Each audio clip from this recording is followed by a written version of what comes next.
इस देश में जैसे कि देखते हैं हम, भारत के ओबीसी जिसकी जनसंख्या 52% है, उसको आज जो आरक्षण के रूप में दिया जा रहा है वो मात्र 6.36।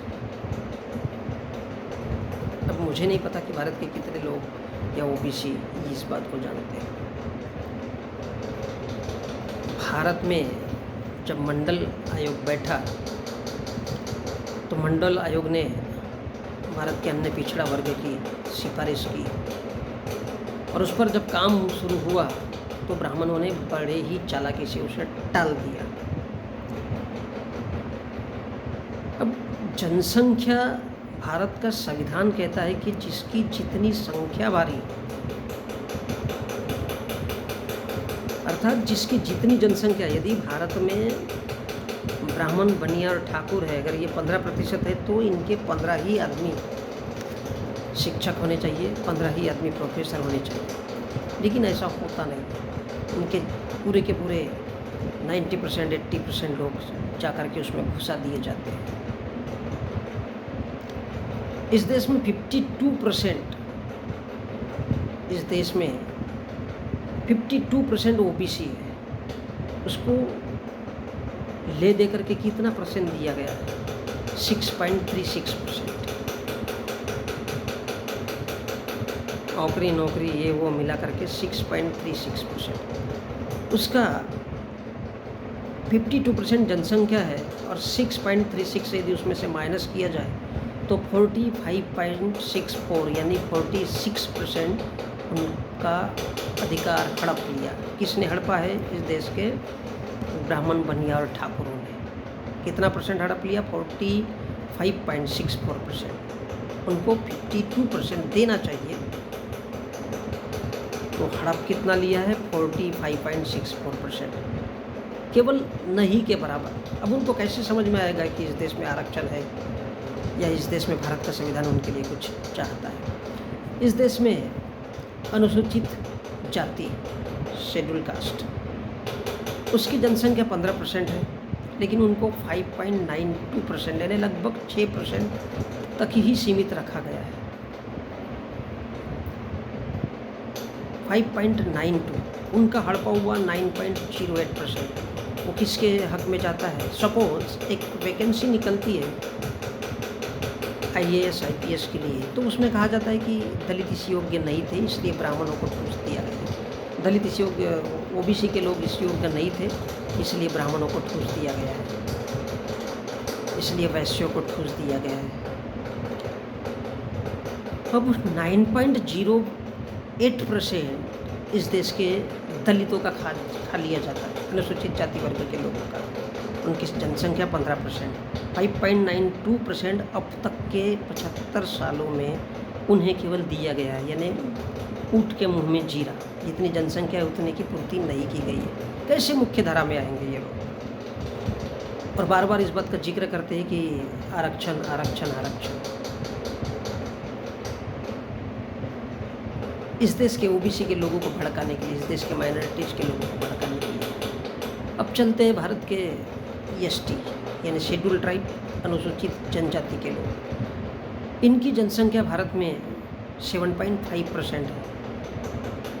अब इनकी जनसंख्या 7.5% है, तो फिर इनको 7.5% के हिसाब से मिलना चाहिए, लेकिन इनको 2.42% ही दिया गया है।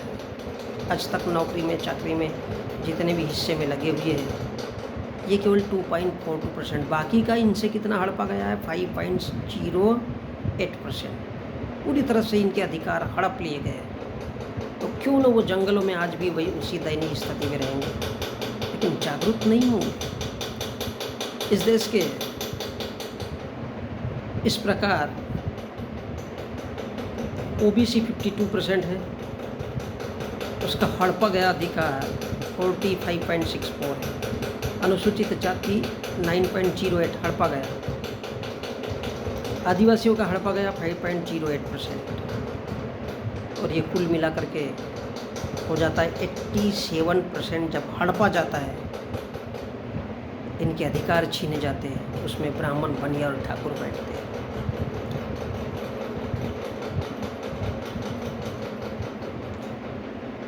तब जाकर के इनके 87% लोग किस में आते हैं। अब चलते हैं माइनॉरिटीज़ की तरफ। इनकी जनसंख्या 10.5% है, यानी माइनॉरिटीज अर्थात भारत के मुसलमान, भारत के सिख, ईसाई, जैन, पारसी और बौद्ध। इनको नाम मात्र दिया गया 1.80%। और इनका कितना हो जाता है बैलेंस, यानी हड़प्पा कितना जाता है 8.7%। और ये जब पूरी तरह से बच जाता है, इनका जब पूरी तरह से बच जाता है, तब नौकरियों में 87% अकेले ब्राह्मण, बनिया और ठाकुर, जिनकी जनसंख्या 15% है, और जिनकी जनसंख्या 85% है, यानी 52%, ओबीसी, एससी 15%, एसटी 7.5% और माइनॉरिटीज 10.5%। तो माइनॉरिटी ये सब मिला करके जो 85% है, उनमें से मात्र 6.36%, 5.92%, 2.42% और 1.80% इतना ही इनको दिया जाता है। बाकी इनसे हड़प लिया जाता है। इसको टोटल करिएगा कभी। माइनॉरिटीज 10.5 में 8.7% बैलेंस, ओबीसी 45.6% बैलेंस और 9.08 एससी और एसटी के 5.08%। और इस प्रकार से इनकी राजनीति इस देश में चलती है। और यही वजह है कि इस देश में आज भी नौकरियों का हिस्सा ब्राह्मण, बनियाओं के हाथों में 87% है, व्यापार में 97% है, शिक्षा में 80% है और भूमि में 94%। तो कहाँ से इस देश के एससी, एसटी, ओबीसी ऊपर आएंगे। और इसलिए इन चीज़ों को परगलाने के लिए, इन लोगों को भुलाने के लिए कि इनको रोजगार, नौकरी, शिक्षा नहीं देना है, तो फिर उसके लिए क्या करना है, तो इस देश के लोगों को हिंदू बना के रखना है। और इस देश के एससी, एसटी, ओबीसी, माइनॉरिटीज़ को हिंदू बना के रखना है।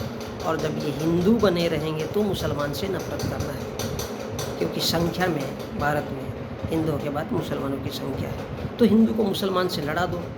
ये जो लोग हैं, ये नौकरियों के बारे में, व्यापार के बारे में, शिक्षा के बारे में, ये जब सारा का सारा लोग भूल जाएंगे, इस देश के लोग, तो इससे क्या होगा। जब सब कुछ इस देश के लोग भूल जाएंगे, सब हिंदू बन जाएंगे, तो फिर ब्राह्मण, बनियाओं का राज इस देश में यथावत बना रहेगा। और इसलिए मैं कहता हूँ कि इस देश का योगी हो या नरेंद्र मोदी हो, ये इस देश के आरएसएस और इस देश के साधु संतों के ऐसे गुलाम और ऐसे बैल है, जिनके नाक और मुंह में जो रस्सा डाला गया है आरएसएस का, ये कितना भी अपने तरफ उनको खींचने का प्रयत्न करेंगे, ये कभी सुधर नहीं सकते।